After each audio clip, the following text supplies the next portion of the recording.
Hello and WhatsApp guys, কি অবস্থা সবার? কেমন আছেন সবাই? আশা করি সবাই অনেক ভালো আছেন। আমিও আপনাদের দোয়া ও ভালোবাসায় অনেকটাই ভালো আছি। সো গাইস, কিছুক্ষণ আগে যে ফটোগুলো দেখলেন, এগুলো দেখে কি একটু মনের মধ্যে হয় না আমার ফটোগুলোর কালারও যদি এরকম হতো, আমার ফটোগুলো যদি এতটা অ্যাট্রাকটিভ হতো? সো চিন্তা কিসের ভাই, আমি তো চলে আসছি।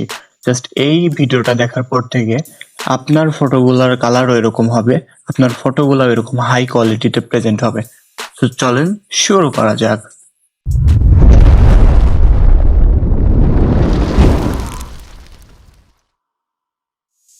ওকে, সো সিম্পলি আপনারা জাস্ট গুগল প্লে স্টোরে গিয়ে অ্যাডোবে লাইটরুম লিখে সার্চ করলেই লাইটরুম অ্যাপ্লিকেশনটি পেয়ে যাবেন।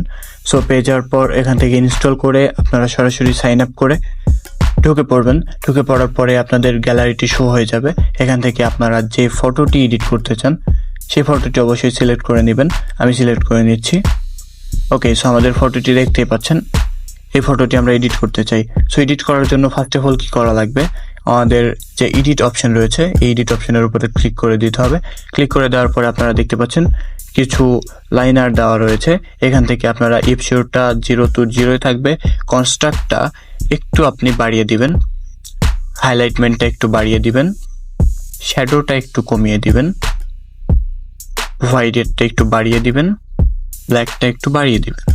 ওকে, সো দেওয়ার পরে আমাদের সেকেন্ড কাজ হবে কি, এখান থেকে লাইটের নিচে যে কালার অপশনটি দেখতে পাচ্ছেন কালারের উপরে ক্লিক করে দেবেন। ওকে, কালারের উপরে ক্লিক করে দেওয়ার পরে আপনাদের উপরের তিনটা কিছু করার দরকার নেই। আপনারা নিচের দিকে এসে দেখবেন স্যাচুরেশন দেওয়া আছে। এই স্যাচুরেশনের উপরে ক্লিক করবেন, এই স্যাচুরেশনটা একটু বাড়িয়ে দিবেন। ওকে, বাড়িয়ে দেওয়ার পরে দেখতে পাচ্ছেন কত সুন্দর লাগতেছে। অটোমেটিক আমাদের ফটোর কালারটা কিন্তু চেঞ্জ হয়ে গেছে। ওকে, সো আরও অ্যাট্রাকটিভ করার জন্য আপনারা এখানে উপরে যে আইকনটি দেখতে পাচ্ছেন, কালার আইকন, এই কালার আইকনের উপরে আপনারা ক্লিক করে দিবেন। ক্লিক করে দেওয়ার পরে এখানে আপনি RGB সেটআপ পেয়ে যাবেন। সো RGB সেটআপের মধ্যে এখানে আপনাদের মেন কাজ, এর মাধ্যমে আপনারা প্রফেশনালি কালার গ্রেডিং করতে পারবেন।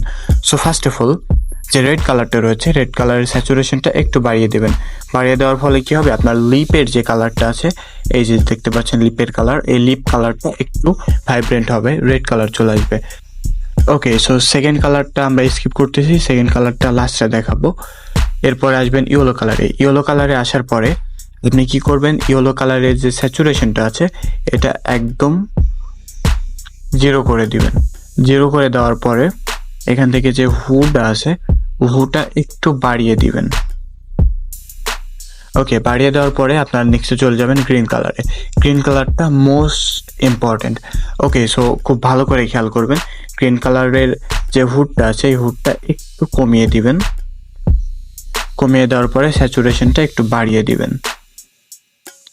ওকে, বাড়িয়ে দেওয়ার পরে আপনারা নেক্সট কালারটিতে চলে যাবেন।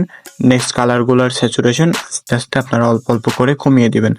এইটাতে দেখতে পাচ্ছেন আমাদের ফটো অনুযায়ী আপনারা এই কাজগুলো করবেন। ফটোতে দেখতে পাচ্ছেন এখানে যে শার্টটা রয়েছে, শার্টের কালার এই কালারটা কিন্তু সেম ব্লু কালার। ওকে, সো এইখান থেকে আপনারা স্যাচুরেশনটা বাড়িয়ে দিচ্ছি, দেখেন শার্টের কালারটা কত সুন্দর চলে আসছে। ওকে, সো পরের কালারগুলা স্যাচুরেশন আমি একটু একটু করে কমিয়ে দেব। কমিয়ে দেওয়ার পরে আমরা ডানে ক্লিক করব। ওকে, সো প্রেজেন্টেবল আপনাদের সামনেই আপনারা দেখতে পাচ্ছেন আমাদের ফটোটা কত অ্যাট্রাকটিভ লাগতেছে, আমাদের ফটোর ব্যাকগ্রাউন্ডের কালারটা কত সুন্দর আসছে। ওকে, সো এরপরে আমি যেটা বলছিলাম, কালারটা স্কিপ করছিলাম, যে আপনাদের অরেঞ্জ কালারটা। ওকে, অরেঞ্জ কালারটার কাজটা কি, অরেঞ্জ কালার হচ্ছে আপনার ফেসের কাজ। অরেঞ্জ কালারের মাধ্যমে অরেঞ্জ কালারের স্যাচুরেশনটা যদি আপনারা একটু কমিয়ে দেন, দেখবেন আপনাদের ফেসটা গ্লো করতেছে, স্মুথ হয়ে গেছে, ফর্সা লাগতেছে। সো আপনাদের যদি ফর্সার প্রয়োজন হয়, সো আপনারা অরেঞ্জ কালারটার স্যাচুরেশন একটু কমিয়ে দিয়ে ট্রাই করতে পারেন। ওকে, সো আমাদের কালারের কাজ শেষ। এরপরে আপনারা চলে আসবেন কোথায়, ইফেক্টে। দেখতে পাচ্ছেন এখানে যে ইফেক্ট নামের একটা অপশন রয়েছে, এই ইফেক্টে আপনারা চলে আসবেন। ইফেক্টে আসার পরে আপনাদের কাজটা হচ্ছে কি, আপনারা টেক্সচুয়াল যে ইফেক্টটা আছে এই টেক্সচুয়াল ইফেক্টটা একটু বাড়িয়ে দেবেন। ওকে, +43 রেখে দিলাম। ক্ল্যারিটিটা অল্প একটু বাড়িয়ে দেবেন, ড্যারাজটা অল্প একটু বাড়িয়ে দিবেন। ওকে, দেওয়ার পরে আপনারা নেক্সট স্টেপে চলে যাবেন। এখানে দেখতে পাচ্ছেন ভিনটেজ নামের একটি অপশন রয়েছে, এই ভিনটেজের উপরে ক্লিক করে দিবেন। এখান থেকে অ্যামাউন্টটা আপনারা নিচের দিকে একটু কমিয়ে দেবেন।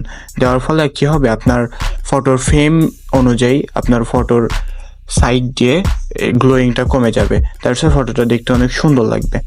ওকে, এর করার পরে আপনারা নেক্সটে চলে যাবেন, এখানে ডিটেলে চলে যাবেন। ডিটেলের উপরে ক্লিক করে দেওয়ার পরে শার্পিংটা অ্যামাউন্টটা যখনই আপনি একটু বাড়িয়ে দিবেন, তারপরে দেখবেন নিচে অনেকগুলো অপশন চলে আসছে। এখানে আপনি রিটাচটা আর একটু বাড়িয়ে দিবেন, ডিটেলিংটা আর একটু বাড়িয়ে দিবেন। তারপরে মাস্কিং যেরকম আছে এরকমই থাকবে। ওকে, সো আপাতত আমাদের ফটোটি কমপ্লিট। আমাদের ফটোর কোয়ালিটিটা জাস্ট একবার দেখতে পারেন আপনারা, কত সুন্দর একটা কালার, কত সুন্দর একটা ফেস টোন, কত সুন্দর একটা লুক চলে আসছে। সো এই তো গেল কালার গ্রেডিং। এরপরে আসবো আমরা যে ফেস স্মুদিং। আমরা নেক্সট ভিডিওতে ফেস স্মুদিং কিভাবে করে সেই বিষয়ে জানবো। অবশ্যই সেগুলো জানার জন্য আমাদের পাশে থাকবেন, আমাদের চ্যানেলটিকে সাবস্ক্রাইব করবেন। আর টেক এক্সপ্লেইনার নামে ফেসবুক পেজ রয়েছে আমাদের, চাইলে সেটাতেও ভিজিট করতে পারেন। ওকে, সো ততক্ষণ ভালো থাকুন, সুস্থ থাকুন, ধন্যবাদ।